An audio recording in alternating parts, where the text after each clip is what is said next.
Asai, ons is hier by Ile de France nasionale kampioenskappe by Bloemskou vir 2025. Hier agter my staan die wenners van die senior ooi kategorie. Kom ons gaan luister 'n bietjie in wat het hulle te sê. Asai manne, eerste van my kant af baie geluk met die wenne. Weer is 'n groot ding vir julle as genootskap en alles. Verduidelik vir my 'n bietjie wat beteken dit vir jou Johnny om die senior kampioen te wees in die ooi kategorie? Ek moet nou reguit eerlik wees, ek is nie in die ras. Ek moet reguit sê ek is baie nie in die ras. Maar ek geniet die ras.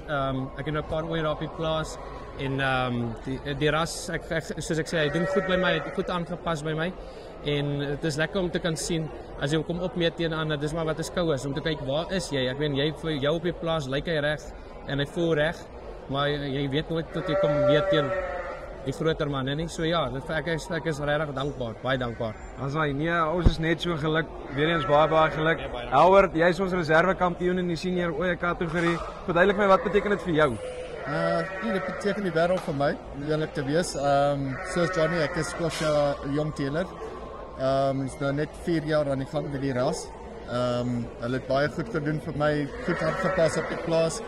En ja, dis my derde nationals en ja, third time lucky.